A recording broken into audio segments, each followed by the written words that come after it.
Erev Tov, que ces paroles de Torah seront les Nishmat, Arlet Baya Bat Rachel, les Nishmat Eli Eliyahu Chaim, Ben Eti, Esther Yitzhak, Daniel Ben Rivka, Moshe Ben Rivka, Paul David Ben Camille.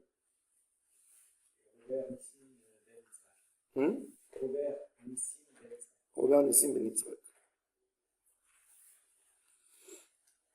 On a expliqué la semaine dernière que la force du Ham Israël, c'est d'être Mesaprim Tehilot El.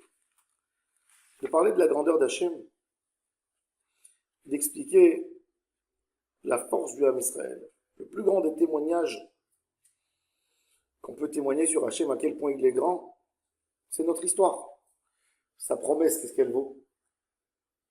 Ses miracles, sa Hashgacha Pratit, tout ça, c'est Ham Israël. Le fait que le Ham Israël existe, c'est dire que Hachem c'est le grand, c'est celui qui surveille, celui qui est fort, celui qui est là, qui nous protège. Et ça montre la grandeur d'Hachem. Ham Israël a attaché son sort, son histoire, avec la réalité d'Hachem. C'est pour ça que Kadosh Baruch Hu dit de la même manière que j'existe, vous existerez. Personne qui peut dire, qui peut contester Hachem. Personne qui peut contester le Ham Israël.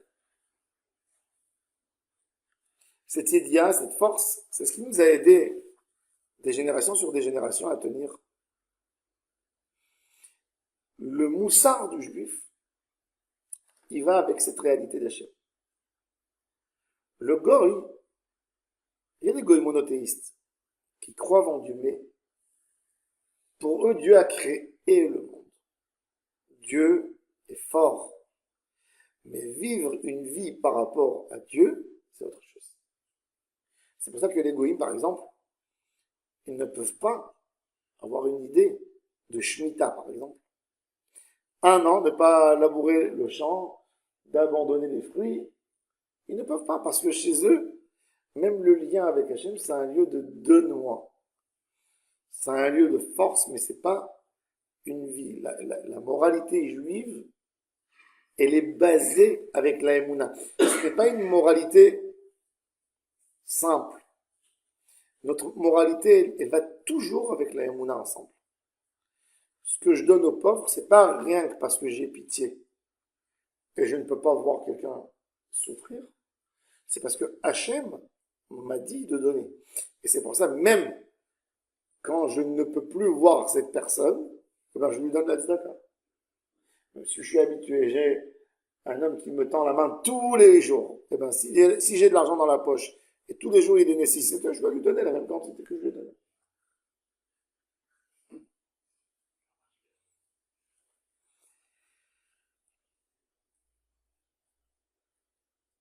Ce vérité, cette émette du Ham Israël, sa volonté de venir en Israël, c'est exactement rien que pour ça. Pour être collé à Hachem. Pour se rapprocher. Et ça, ce émet, c'est la force d'Israël. Parce que Israël, c'est pas une terre que Hachem nous a donnée, tout simplement. C'est que Hachem a destiné cette terre pour le travailler. Tout le Inyan de Eretz Israël, c'est un travail, c'est pas habiter en Israël parce qu'il fait beau. Parce qu'on est dans la Méditerranée et parce que c'est sympa. Israël, un juif qui habite en Israël, c'est un travail de tous les jours. Mitzvah Tishuv Eretz Israël, c'est une mitzvah active exactement comme la mitzvah du Etrog et du Lulav, tous les jours, chaque moment, chaque instant.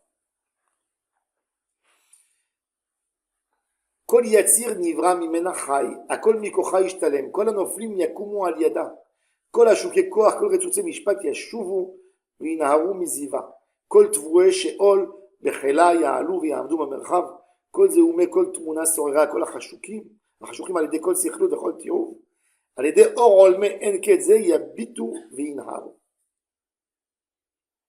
L'espoir de tout homme qui a été maltraité, tout misérable, c'est quoi? C'est d'attendre une Géoula. Qu'est-ce qui tient les pauvres? Un moment de justice d'Hachem. Qu'est-ce qui fait tenir le pauvre? L'homme souffrant. Un homme, c'est un homme. C'est vrai, il y a des tzadikim qui font un travail sur eux-mêmes, mais quelque part, l'instinct de l'homme, c'est animal. On est bien d'accord. Qu'est-ce qui fait qu'un pauvre qui vit dans la misère, il ne traverse pas le terrain qu'il y a entre lui et le beau quartier riche, et il rentre et il dit, c'est pas juste que vous avez tellement et nous, on n'a rien, et il vole. Qu'est-ce qui le tient à ne pas faire ça? Alors, évidemment, il y a une Torah. Quand on a une Torah, il y a une Torah. Mais au fin fond de ça, c'est pas rien qu'une Torah. Une Torah, ça suffit pas. Il faut une émouna, qu'un jour, ce serait mieux pour moi. Et si je fais chas v'shalom quelque chose qui n'est pas bon, ben j'aurai pas le mérite de voir les grands moments d'Akadosh Baruch Hu. Une moralité, c'est pas rien qu'une étude. Il y a aussi dans la moralité, il y a des contraintes, il y a des choses qui empêchent l'homme de faire la Havera. C'est quand je dis, et quand on souligne que si il fera une Havera, il perdra la grandeur d'Hachem. Il perdra la proximité avec Hachem. Qu'est-ce qui nous console, le Ham Israël, pendant des années? Qu'est-ce qui nous donne la force? Après la Shoah, après les pogroms, en quoi Ham Israël a trouvé un repos, une sérénité pour la Neshama, pour trouver quelque chose qui nous calme? Quand on va présenter des condoléances à un endeuillé, qu'est-ce qu'on lui dit? Hamakom inachem etrem, betor sh'ar avele Tzion, ubirushalayim tenuchamu. Avec Jérusalem, vous allez trouver votre condoléance. C'est-à-dire que l'idée de Géoula, ça doit donner quelque chose à tout le Ham Israël. Ça, c'est l'idée de la Géoula. L'idée de la Géoula, elle est censée donner au Ham Israël une sérénité. C'est quoi? C'est-à-dire qu'on parle d'un tikkun. Aujourd'hui, il n'était pas bien. Un moment arrivera où tout ira bien. Un moment arrivera où la lumière d'Hachem va éclairer le monde. Quelle lumière? De quoi on parle? De quoi? Ok, Mashiach va venir. Alors, ça va faire vivre le mort? Ça va enlever ma souffrance? Pourquoi tu me dis cette phrase de Mashiach va venir? Et alors, s'il va venir? Eh ben, l'idée, c'est exactement ça. C'est que ce monde, c'est un monde qui n'est pas censé tenir longtemps, mais le vrai monde qui va exister pour toujours, c'est le monde spirituel qui va retrouver ses forces. Ça, c'est ce que veut symboliser la Géoula. La Géoula, c'est un retour des Neshamot, parce que les corps, ils peuvent disparaître, mais à la fin, même le réveil des corps, Triat Ametim, c'est pour dire que, en fait, l'essentiel, c'est la Neshama qui va retrouver une force et qui va éclairer. Le Ham Israël a accepté, ça aussi c'est un travail de fond que le juif a fait sur lui-même, d'accepter une notion de Triat Ametim pour guérir tous ses plaies. De parler de Mashiach, de se remplir de joie et de sérénité après des moments si compliqués et si difficiles. Comment tu guéris un juif? Tu lui promets Mashiach après une Shoah. Tu l'as guéri? 6 millions, ça se guérit si vite. Comment tu me parles Tu me dis, bon, Mashiach doit arriver bientôt. Comment tu Alors bon, pour nous, la Shoah, c'est loin. Prends les familles qui ont été touchées par le 7 octobre. Et tu leur promets une Géoula. Ça, c'est la force du Kaddish, le Kaddish des Juifs. C'est l'union d'Hachem. C'est le souhait. Idgadal ve'idkadash emeraba. Que son nom sera grand. C'est la seule chose qui va être dans le monde. Tout ce qui empêche cette grandeur d'Hachem va disparaître. Dans ce monde d'Almadéaté. Tout sera fait d'après sa volonté. Le royaume d'Hachem va s'étaler dans le monde.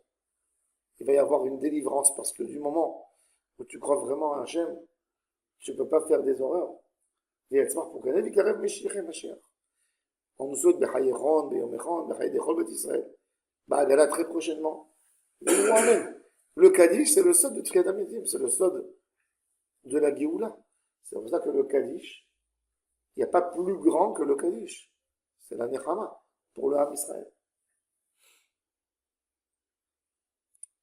Et pourquoi ça? Parce que, encore une fois, le Ham Israël a attaché son sort à Hachem. Avec la grandeur d'Hachem, nous serons grands. Comme il a dit le Rav Kook, il a dit que tout l'intérêt de parler de la grandeur d'Akadosh Baruch Hu, ça enfante. Nous, on est attachés au plus grand. Ce qu'on a expliqué la semaine dernière. Du moment où je parle d'Hachem, qu'il est tellement grand, qu'il est tellement énorme, ben moi, je suis attaché au plus grand. Je suis attaché au plus fort.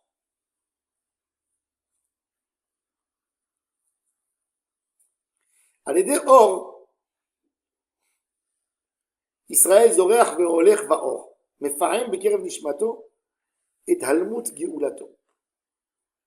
Koach ma'asa ve'gid la'amo latet lahem nachalat goyim. Le chemin du juif, du Ham Israël, n'était pas clair pendant des générations. Vous savez, on avait beaucoup de rabbanim.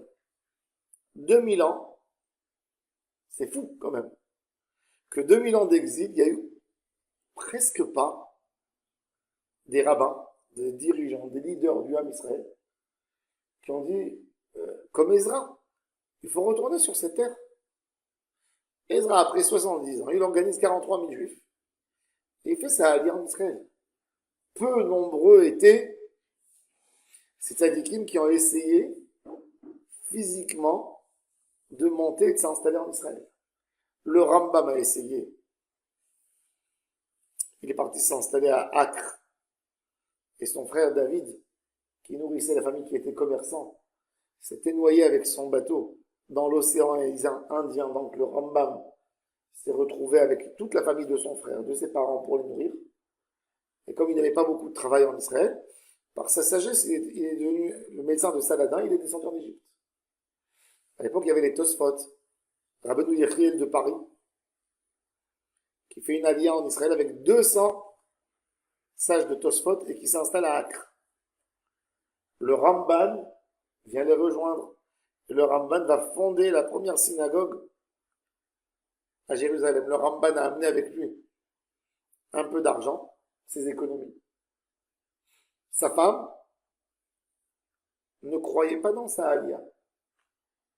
Ses enfants ne voulaient pas le rejoindre. À la fin, sa femme est partie avec lui. Le fils du Ramban écrit à son père une lettre. Papa, je pourrais même pas faire les chives A sur toi.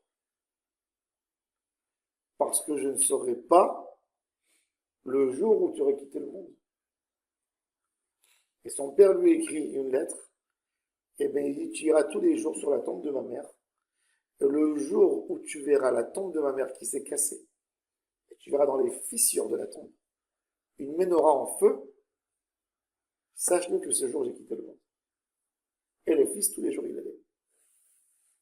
Et un jour, il voit les fissures sur la tombe, il voit une menorah en feu, et il fait le deuil sur son père. Le Ramban, avec son peu d'argent qu'il avait, il va à Jérusalem. Et il voit qu'il y a 6 juifs dans la ville, des tanneurs. Des tanneurs. Il construit une synagogue. Et on lui dit, mais qu'est-ce que tu construis une synagogue? Il n'y a pas minyan. Il va avec le peu d'argent qu'il a, et il trouve 2 familles pauvres à Acre. Il leur dit qu'il y a certains travail, qui va leur monter un atelier à Jérusalem sur son compte, et qui va leur offrir des maisons. Ça ne coûtait pas cher à Jérusalem. Et il met tout son argent pour avoir un minyan de juifs, 3 familles juives à Jérusalem pour compléter le minyan. et il monte sa petite synagogue qui est dans le quartier juif, le Rova Yehoudi, ce qui s'appelle jusqu'aujourd'hui Bet Knesset Rambam. Et quand il inaugure cette synagogue, il fait un rêve. Quelqu'un qui vient chez lui lui dit: je suis un ange du ciel, je suis venu t'annoncer qu'Akadosh Baruch Hu a vu ta Messirut Nefesh. Et bien depuis ce moment-là, jusqu'au moment de la Géoula, il ne manquerait jamais un minyan à Jérusalem. Mais ça a demandé un effort. Un homme qui vient passer les dernières années de sa vie en Israël, prend toute sa retraite de l'époque, tout son pack et il met là-dessus. Et puis après, il n'y a plus d'idée de Aliyah. Il y a un moment, qui c'est qui fait la Aliyah? Rabbi Yosef Karo. Avec un groupe de personnes alliées à lui, des Espagnols. Ils ne viennent pas à Jérusalem. Ils viennent à Safed. Il y a des petites familles qui viennent, mais personne qui travaille la terre, qui monte des choses. Ensuite, 200 ans après Rabbi Yosef Karo, les élèves du Baal Shem Tov. Parce que Jérusalem était dangereuse. Il y avait d'abord, à Tzfat, ça parlait. Il y avait de la parnassa. À Tzfat, ils faisaient de la soie. C'était la soie de l'Empire ottoman. Jérusalem, il vivait uniquement de la tzedaka. Il suffisait qu'il y avait un accident, qu'il n'y avait pas suffisamment d'argent, que les gens mouraient de faim. Les Ottomans ne voulaient pas encourager les Juifs à venir s'installer en Israël, donc ils leur ont interdit le travail des terres, posséder des terres, en dehors de Jérusalem ou en dehors de ville. Les Juifs étaient locataires, devaient être locataires chez les Arabes. À Tzfat, il y avait des régions où les gouverneurs fermaient les yeux, donc les Juifs pouvaient s'acheter des maisons. À Jérusalem, c'était la catastrophe. À l'époque, Rabbi Levi ben Chaviv dit que quand un Juif réussit à acheter Shabbat une tête de chèvre, pour lui, c'est comme Pessah. Il y a 40 grammes de viande dans la joue pour manger. Tellement il y avait la misère et la pauvreté. Le Rida a écrit dans son livre Marzik Berara, il y a dans les poskim, dans Ilchot Taref, il est écrit dans Shulchan Aruch que dans des endroits où il y a une grosse perte d'argent, on est méken. C'est-à-dire, il y a des sur les Ilchot de Taref, on te dit que quand il y a normalement il ne faut pas manger, mais quand il y a une grosse perte d'argent, comme il y a une marloquette, tu as sur qui compter. Alors le Rida, il dit, c'est quoi une grosse perte d'argent? Il dit, chez nous, à l'époque, à Jérusalem, une grosse perte d'argent, c'est équivalent à un gésier de poulet. D'accord? Ça, c'est la grosse perte d'argent. Tellement ils étaient pauvres. Des gens qui mangeaient des herbes, tellement ils avaient faim. Et après, on a le groupe d'élèves de Baal Shem Tov, du Gaon de Vilna. Et puis après, les Juifs du Maroc, Rabbi David Ben Shimon, la Aliyah marocaine. Et après, les Aliyot non religieuses. Mais ce qui est fou, c'est qu'il n'y a jamais eu, pendant 2000 ans, il n'y a pas une idée de construire un pays. Il y a une idée de venir mourir en Israël. Les gens qui venaient en Israël, c'était des gens qui ont fait de l'argent. Et qui avaient une promesse de leur famille de leur envoyer de l'argent tous les mois. Et eux, ils vont prier pour la famille devant le mont du temple tous les jours. Et la famille envoyait par mois une bourse. Et ils vivaient de ça. Après, ils mouraient, ils étaient enterrés au mont des Oliviers, ils étaient heureux. De là est venue la légende que ceux qui sont enterrés dans le mont des Oliviers, c'est les premiers qui vont se lever en Triat Amitim, etc. C'était la vie juive de l'époque. Mais il n'y avait pas une idée de vouloir créer quelque chose. Ce que le juif voulait, c'est de se purifier, d'être un homme d'Hachem, d'être comme un Kohen, quelqu'un qui est toute la journée au Beth Amikdash. C'est ça l'idée. Et pour ça, l'idée d'Israël était une idée très éloignée de la réalité. L'idée d'Israël, c'était, jusqu'aujourd'hui, il y a certains que par cette idée de 2000 ans de Aliyah en Israël, de venir en Israël pour étudier la Torah. C'était des gens, des commerçants, mais qui adoraient Israël, par leur étude de Torah, etc. Donc ils se disaient, bon, quand je vais être vieux, maintenant j'ai besoin de nourrir ma famille, j'ai besoin de faire de l'argent, quand je vais faire de l'argent, et je vais venir à 60 ans, je vais faire ma retraite, comme qu'il y a jusqu'aujourd'hui, des retraités qui viennent vivre en Israël. Et je veux venir en Israël et je veux vivre ici. Pour eux, cette vie en Israël, c'était une vie. Par exemple, il y avait un rabbin, j'ai vu, c'est des lettres, le rabbin Crémieux, en France, à Carpentras. Crémieux. Le grand, c'est son grand-père, d'Adolphe Crémieux. La famille Crémieux. Il y a un livre très important que le Mishnah Broa le ramène, c'est le Rav de Carpentras, Bayonne, tous ces endroits. Il a écrit un livre sur Shulchan Aruch qui s'appelle Ma'amar Mordechai. Rabbi Mordechai, Crémieux. Les gens, ils savent pas lire, c'est écrit Carmi. Mais c'est pas Carmi, c'est Crémieux. La famille Crémieux, de Carpentras, de Bayonne, de toutes ces régions. Les gens qui s'appellent Carmi aujourd'hui, ça vient de ça. Carmi, en France, c'est Crémieux. Ouais. En hébreu, Carmi, c'est Kerem, c'est la ville. Mais Crémieux, c'est Crémieux. Donc, il décide de faire ça. C'est un contemporain du Rida. Et il écrit à un ami, je vais aller en Israël, je dois changer maintenant. Alors qu'est-ce qu'il fait? Il lui dit, alors c'est quand tu pars en Israël? Il dit, je me rasais la barbe quand j'habitais en France. Comme ça, il lui écrit. Il dit, j'attends que ma barbe elle pousse bien pour pouvoir faire ma aliyah. Ça veut dire, c'est un autre modèle de vie. Ça veut dire, à Jérusalem, je me rase plus la barbe, je vais mettre, si j'avais des pantalons, là-bas je mettrais la djellaba, je vais m'habiller comme un de là-bas, etc. Et il fait ça aliyah et il est enterré au mont des Oliviers. Les gens, c'est-à-dire penser que c'est un endroit où il faut terminer la vie pure, ça veut dire vivre dans une synagogue. Ce qui a fait d'Israël un endroit très spirituel, mais pas à portée de main, puisque pas tout homme est capable de vivre dans une synagogue, n'est-ce pas? Ce qui a fait que l'idée d'Israël, souvent chez les gens, c'est quoi? Tu viens en Israël pour ne pas être un grand, le meilleur des religieux? Ben ne fais pas ta aliyah. Et tout ça, c'est Yetzirah. Parce que tu vas te renforcer du fait que tu habites en Israël. Doucement, tu vas te renforcer. L'idée de venir en Israël, c'est exactement la même idée que Kadosh Baruch Hu a dit à Abraham. Vous allez sortir, mais vous allez revenir.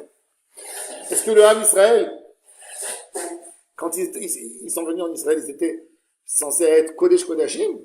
Non. Hachem, s'il n'y avait pas la faute des explorateurs, ils seraient rentrés d'Égypte en Israël. Tous. Dans le Ham Israël, il y avait 2 millions de personnes.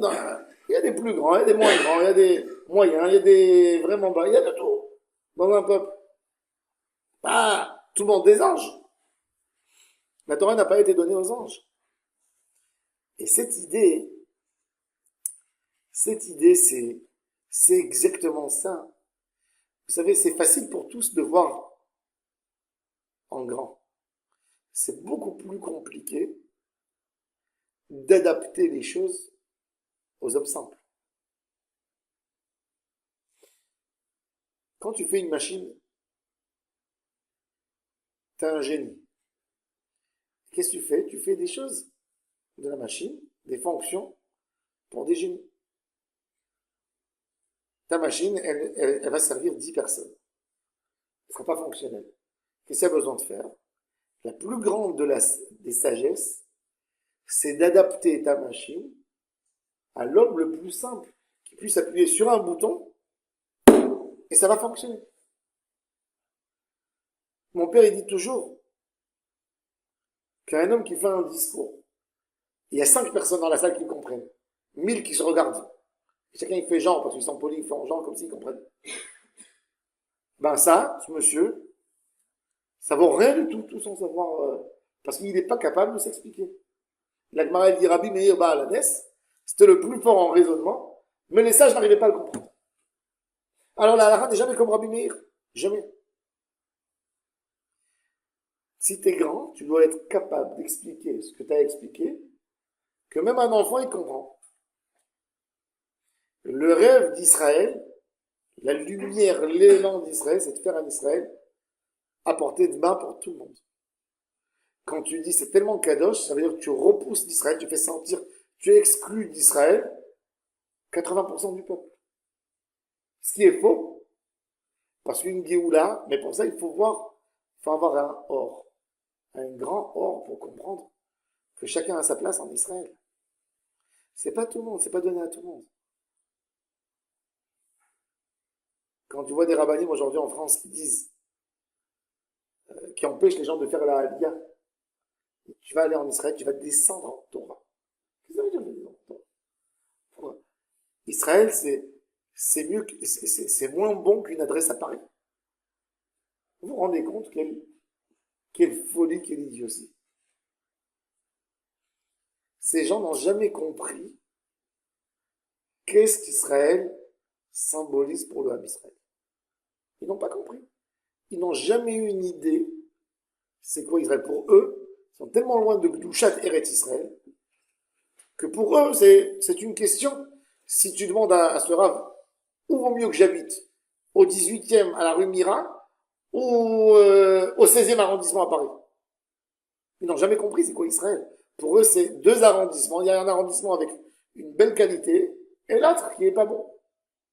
Et ils regardent Chaz Shalom, Israël de cette manière.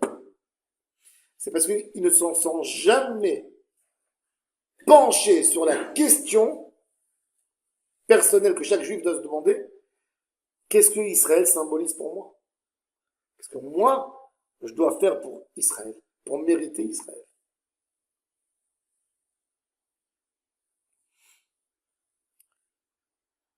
כוח מעשיו הגיד לעמו לתת להם נחלת גויים. מעשה ידיו אמת ומשפט נאמנים כל פיקודיו. סמוכים לעד לעולם עשויים באמת וישר. פדות שלח לעמו ציווה לעולם בריתו קדוש ונורא שמו.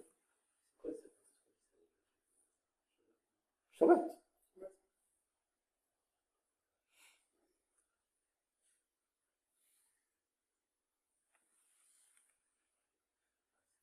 dans le misement de Mincha de Shabbat. Alléluia, Odé Adonai Bechol Levav. C'est l'alphabet. Pedout, Pe, Tziva, Kadosh, Régit. Eretz Israël. Et là, des étapes. Le Rav Kook explique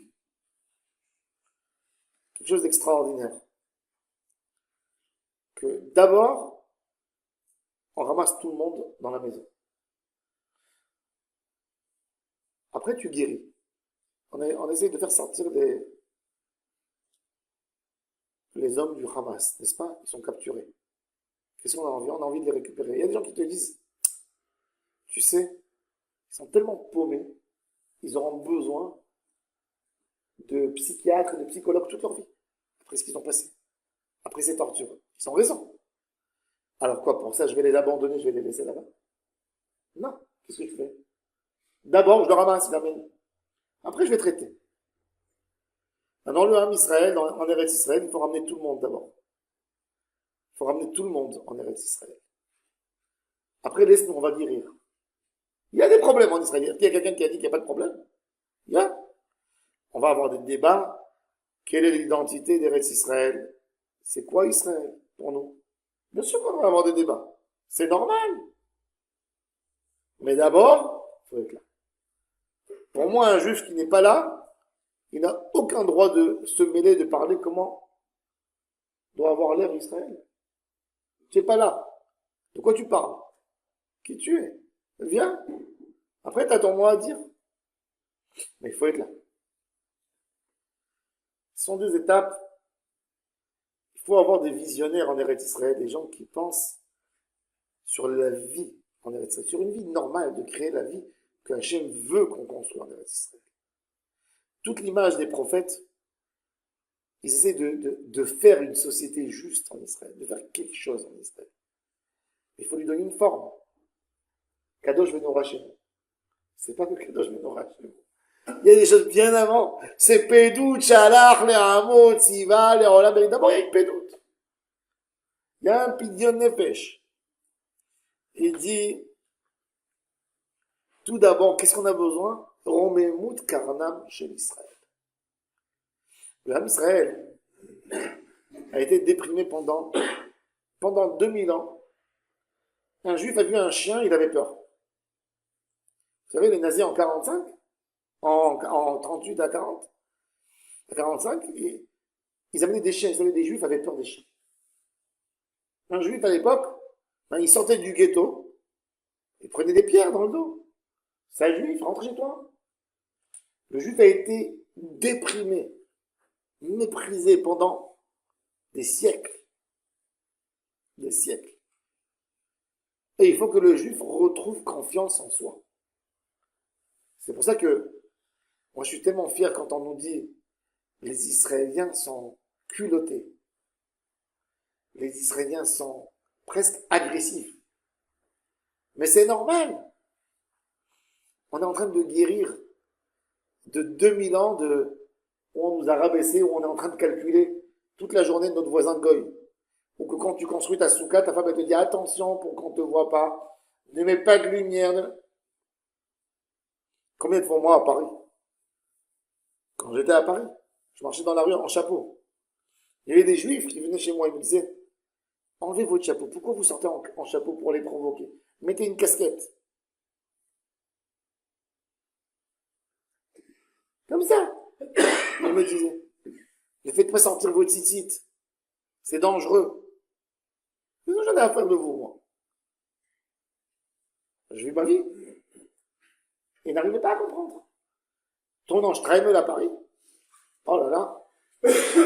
Mais il y a tellement de tordus qui sortent dehors, tatoués, qui s'habillent comme des tarés, des punks et tout cela. Tout cela a une place dans l'espace public. Qui c'est qui n'a pas de place? Le juif. Avec la kippa, avec un t-shirt, avec le drapeau israélien. Celui-là, il n'a pas de place en public. Alors le Ham Israël, déjà, qu'est-ce qu'on demande à Akadosh Baruch Hu? Harem keren Israël amecha. Que le juif retrouve sa fierté. Ensuite, ve'harem keren meshichecha. Pour avoir Mashiach, il faut d'abord avoir une fierté juive. Akadosh Baruch Hu a donné un cadeau au monde juif. C'est sûr que rien que la présence de l'État d'Israël dans le monde, elle a évité énormément de pogroms, énormément de mal pour le Ham Israël. Il y a tellement de peuples qui auraient voulu nous faire du mal, mais ils savent que Israël peut attaquer. Si ils font quelque chose, si demain, il y a un taré, il décide de faire des camps de concentration pour les Juifs, il va se faire attaquer même avec une bombe nucléaire, s'il faut. Ils le savent. Et c'est pour ça que les Juifs sont en paix 75 ans dans le monde. Parce qu'il y a l'État d'Israël. Parce que le Ham Israël maintenant, on est en train de guérir. On n'est pas encore dans l'idéal. Vous savez, c'est exactement la forme d'Israël. Vous avez vu, Haranan a combien de pinouilles il y a? On détruit les maisons. Parce que quand ils sont venus en Israël dans les années 50, eh ben, il fallait trouver très rapidement des logements. Donc on a construit n'importe comment, n'importe où. Et ils ont fait des bâtiments, des carrés comme ça, et on dit habitez là. Mais on sait que ces immeubles, c'est pas des beaux immeubles. 30 ans après, quand on s'installe, quand il y a plus d'argent, qu'est-ce que tu fais? Tu casses l'ancien, tu construis des beaux immeubles. Ben, c'est exactement ça, ce qui se passe avec le Ham Israël. Ham Israël a tellement attendu ces moments. On ne peut pas être parfait depuis le début. La Aliyah n'est pas parfaite depuis le début. Non, elle n'est pas parfaite. On arrive en Israël avec plein de rayures dans le cerveau, avec plein de choses où on comprend même pas, des fois même après 5 ans de Aliyah en Israël, on n'a même pas encore compris qu'est-ce que Israël nous donne à nous, qu'est-ce que Israël est censé réveiller en nous. Et il y a des gens qui vivent même 20 ans ici, ils n'ont même pas encore compris pourquoi ils ont fait la Aliyah. Je vais te dire parce que quand j'étais en France, il y a un ami qui m'a invité, on a parlé de Aliyah et j'ai dit bon, ça m'a chauffé. La Aliyah, c'est tous les jours on fait une Aliyah. C'est pour ça que le Rav Kook explique que Mitzvat Eretz Israël, c'est comme un loulav. Tu peux prendre des fois le loulav, 6 jours de Sukkot, t'as rien senti. Le 7e jour, quand t'es dans Shahana Rabbah, t'as déjà fait les hakafot, avant de prendre ton loulav et de le poser, tout d'un coup t'as commencé à comprendre c'est quoi le loulav. Et tu dis, oh là là, 7 jours, j'avais le loulav en main, j'ai rien fait avec. Maintenant, je commence à comprendre c'est quoi le hétrog, le lien, mon cœur, Mais c'est exactement ça, Eretz Israël. Elle se réveille. Kadosh Baruch Hu, il veut qu'on trouve, nous tous, le sens d'Eretz Israël. Comme il a dit Shimshon, le papa de Shimshon, Manoach, il y a un ange qui vient chez lui pour lui annoncer que sa femme est enceinte, qu'il va avoir un enfant qui va délivrer le Ham Israël. Et Shimshon, Manoach, il comprend rien du tout. Et je t'en supplie, fais-moi plaisir. Viens un peu plus tard, comme ça j'appelle ma femme, comme ça tu te montres devant nous et bon, il lui a dit, ok, je t'attends. Il appelle sa femme. Et bon, et encore une fois, il dit à la femme de Manoach, il donne des instructions. Ne bois pas de vin, ne mange pas de raisin, parce que tu vas avoir un enfant, il va être nazir, etc. Et là, il y a le père qui est ridicule, qui dit, c'est tellement sympa avec nous. Laisse-moi te faire un petit michoui, t'égorger un petit agneau, je veux te le faire sur le feu. Il lui dit, non, même si tu fais une table, je mange pas avec toi. Et il dit, non, t'es lourd, bon, laisse-moi faire. Tu vas voir, tu vas goûter, il est super bon. Il allume le charbon, le feu, et il est en train de préparer, et tout d'un coup, il voit l'ange qui se met dans le feu, et il voit une colonne de feu qui monte comme ça, et qui disparaît. Et là, qu'est-ce qu'il fait? Paniqué, il attrape sa femme comme ça, il est terrifié, il dit, on va mourir, on a vu Dieu. Et sa femme, qui est un peu plus intelligente que lui, elle lui dit, si Dieu nous a montré tout ça, c'est pas pour nous tuer. C'est-à-dire, on a ce lien avec le Kodesh, et quand on a vu le Kodesh, on est sûr qu'il n'est pas adapté pour nous. Mais on a besoin de répondre. Si Dieu nous a montré tout ça, c'est pas pour nous faire du mal, c'est pour nous rapprocher de lui. Donc, on est dans ce dilemme, et on a besoin d'avancer. Et c'est exactement ça. Ugvurat Elohe Olam Elohe Israël Adon Kol Olamim Mitbarechet ou Mitgaberet Betorafot Ofarotea Beromemut Karadam Shel Israël. Quand un enfant juif, il voit un soldat juif, il voit un début de Géoula. Quand un enfant juif qui allait dans la diaspora et sa mère lui a dit tout le temps, mets la casquette mon fils, comme ça ne t'arrache pas la kippa dehors dans la rue. Et tout d'un coup, il arrive en Eretz Israël. Et il voit des jeunes marcher dans la rue comme ça. Et il voit devant lui un soldat israélien avec un pistolet comme ça. C'est pas quelqu'un qu'on a peur de lui. C'est pas le policier qui vient contre toi, c'est celui qui vient te couver, te garder, tu as une fierté. Et là, dans cet esprit de ce petit enfant, il dit, on vient un moment spécial, je viens un moment de Géoula. Je viens un moment de force. Je viens un moment où j'ai pas peur de personne. Ça, il dit le Rav, c'est Romemut Ashrina dans les esprits du Ham Israël. Et pourquoi il dit ça le Rav? Parce que les premiers colons, on ne va pas les appeler colons parce que c'est des goïms, ils vont nous appeler des colons, on revient dans notre terre. On n'a pas colonialisé rien du tout. On n'est pas des colons. Mais les premiers qui sont venus s'installer en Israël, malheureusement, ils n'étaient pas religieux. Mais ils ont donné une fierté au Ham Israël. Israël, c'est à nous. On va se battre. C'est à nous. Ça, cet esprit qu'un juif pouvait vivre sans Israël de 2000 ans, il fallait le déraciner. Obligé de l'enlever. Obligé. Et ça, c'est la génération d'aujourd'hui. Il dit le Rav,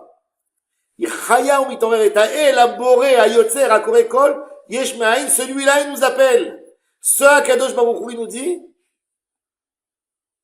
levez-vous. Il faut savoir que quand nous on décide, malheureusement, on dit, on est éloigné, Hachem ne peut pas nous amener une Géoula, c'est un manque d'émouna à Kadosh Baruch Hu de dire qu'il n'est pas capable de nous amener une délivrance dans notre situation. Vous savez que il y avait les explorateurs. Ils n'ont pas de Olam Haba, n'est-ce pas? Mais ces explorateurs, ils ont donné un argument de Kedusha. Vous savez qu'est-ce qu'ils ont dit? Ils ont dit, comment on va se battre devant des géants qui ont des mérites et des forces, et nous, on a le veau d'or derrière nous. On a le manque des mounas. Ils ont essayé de convaincre le Ham Israël qui n'a pas assez de mérite pour venir habiter en Israël. C'est quoi leur sort? En lahem chelek leolam haba. Parce que quand tu dis je suis pas suffisamment fort pour vivre en Israël, c'est-à-dire que tu dis qu'il faut une grande force, qu'Akadosh Baruch Hu n'a pas la capacité de t'aider même si tu es moins fort. C'est exactement ce qu'il a dit Caïn quand il a tué son frère Abel et Hachem l'a attrapé. Il a dit c'est impardonnable ce que j'ai fait. Non, mais si Hachem te dit que c'est pardonnable, pourquoi tu dis c'est impardonnable? Non, non, c'est impardonnable. Ça veut dire que tu mets un doute dans la capacité d'Hachem, qu'il a la capacité de te pardonner. C'est de la kfira, c'est pas de la émouna. On a besoin d'être pshutim, de faire notre devoir. La mitzvah d'habiter en Israël, c'est pas une mitzvah sur le peuple. C'est une mitzvah sur un individu aussi. La preuve, c'est qu'Abraham Avinu a reçu le décret d'Hachem d'aller en Israël seul. Il était seul. Il n'avait même pas d'enfant. Il était avec Lot, qui n'était pas engagé.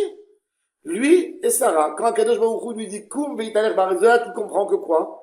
Qu'il ne faut pas attendre que tout le monde vienne avec toi. Ta mitzvah, c'est d'aller en Eretz Israël. Point. De là, on voit que mitzvah Yishuv Eretz Israël, elle n'est pas forcément liée. La mitzvah de Yishuv Eretz Israël, elle n'est pas forcément liée à un groupe qui fait sa aliyah. Non. Mais on a besoin de cette tzmimout et de cette pshitout.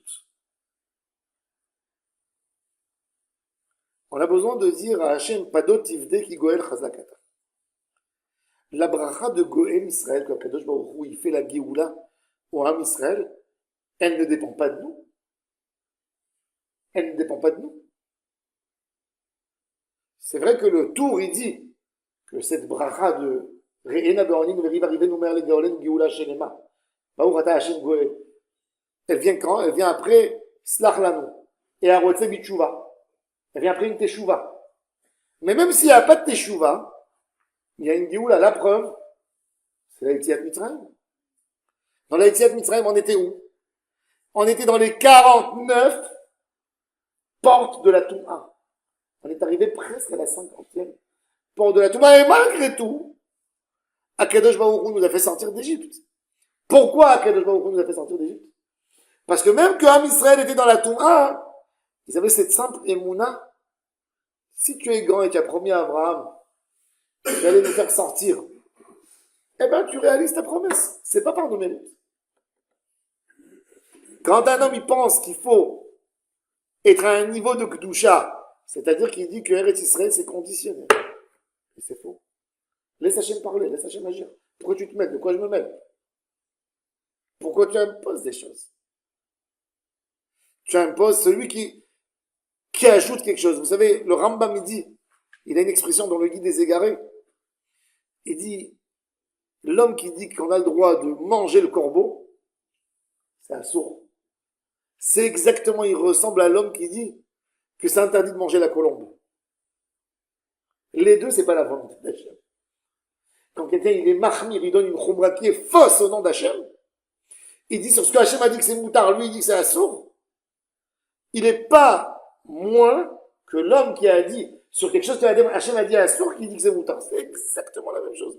Les deux, ils parlent pas au nom d'Hachem. Qu'est-ce que Hachem veut de nous? Il veut qu'on monte. C'est vrai.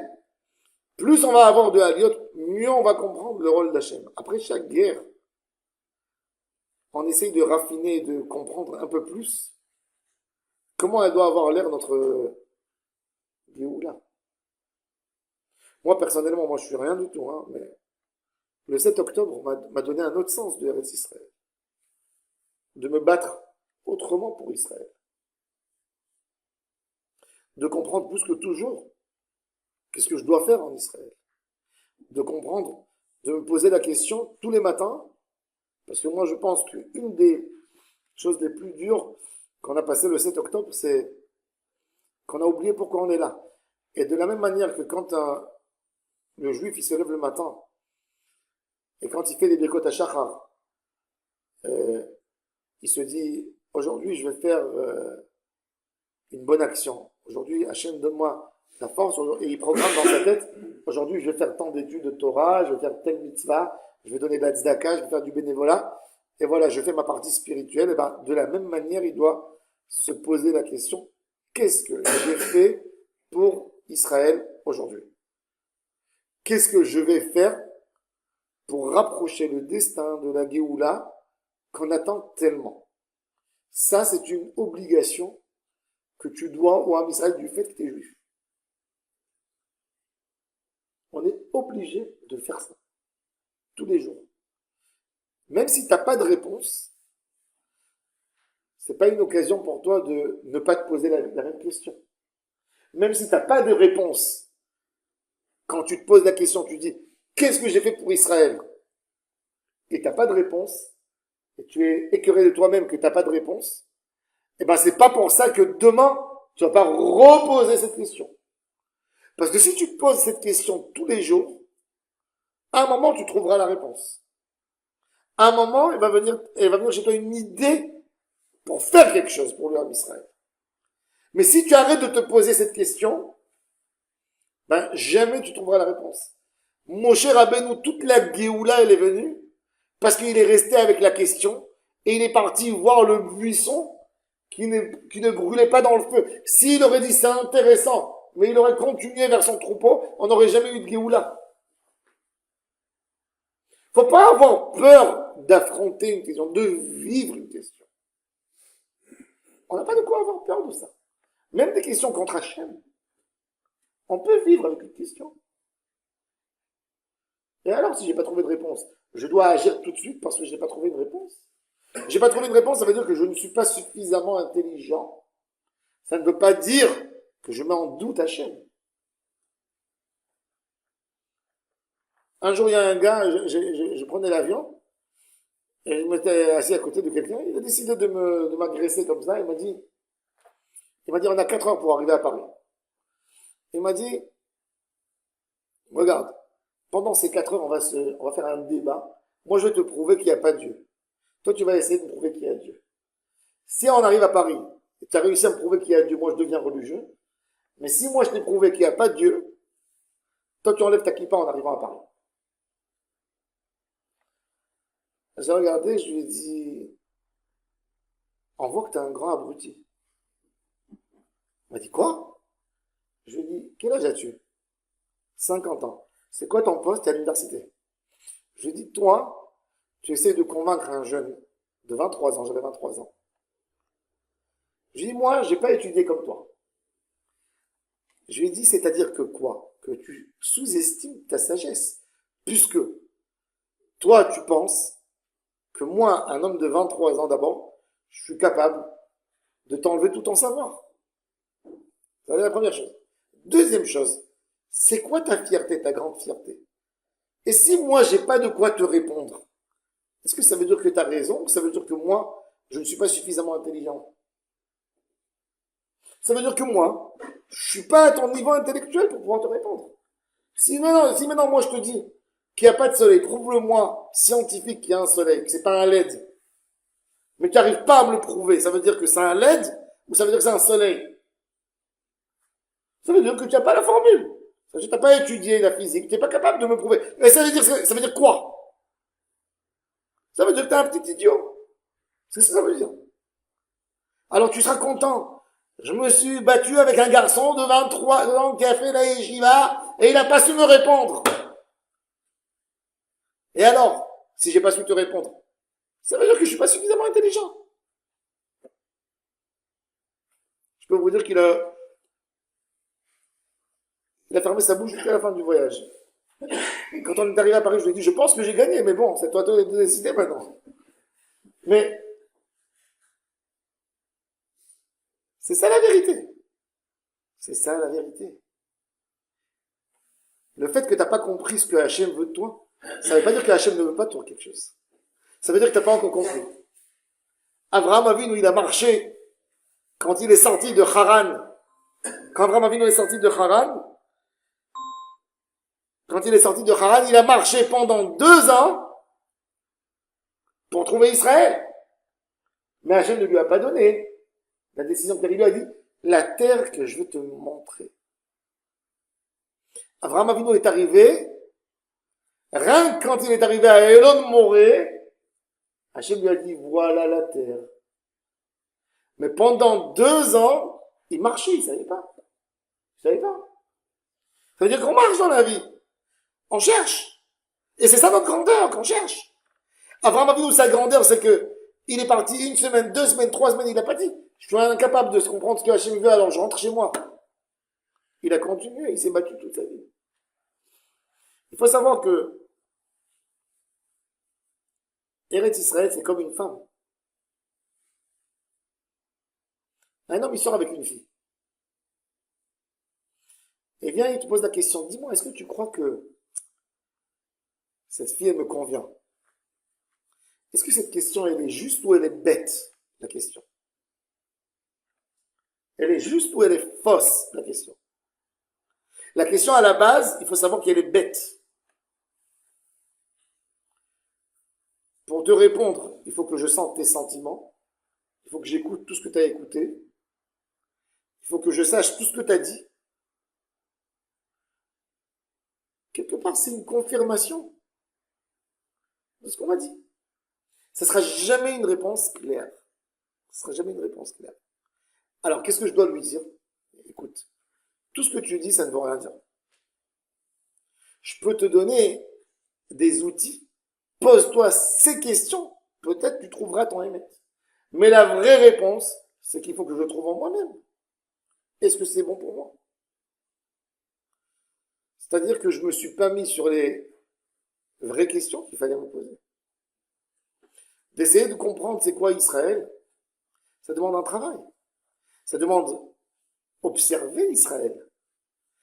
Ça demande beaucoup de questions.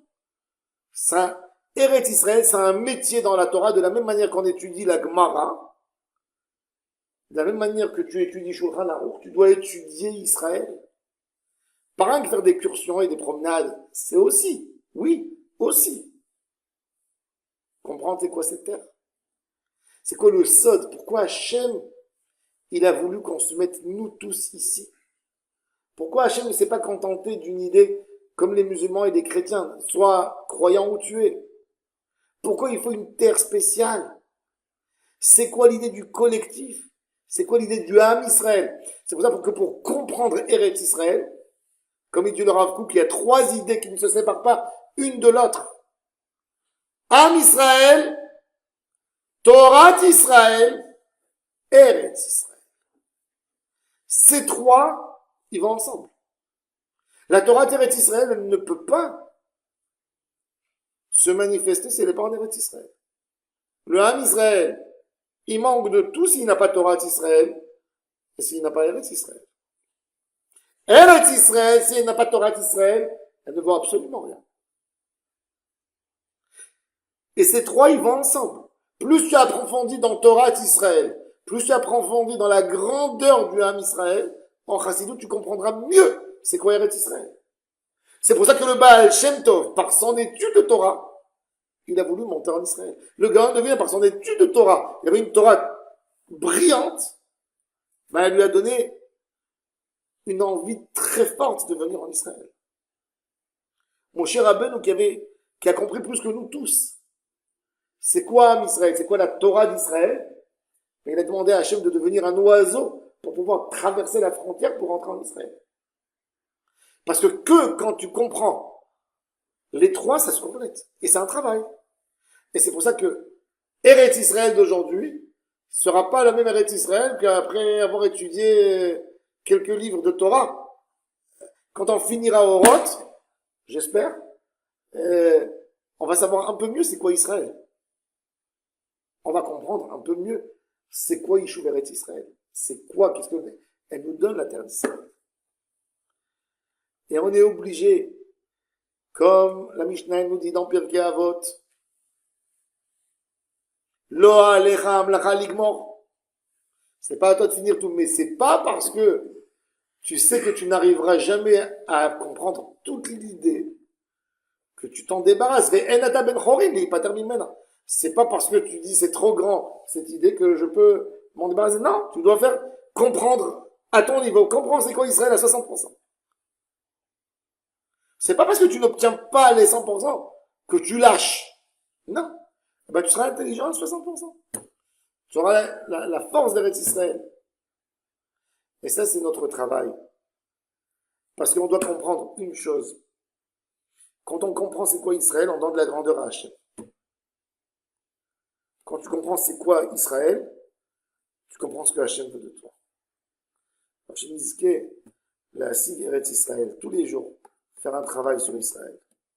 Tous les jours, chaque matin, remercier Hachem Barach, on est en Eretz Israël, donne-moi, dévoile-moi un peu plus, c'est quoi mon travail aujourd'hui, c'est quoi mon travail en Eretz Israël. Hachem Yeh Bezon Baruch Adonai Leolam, Amen, Amen.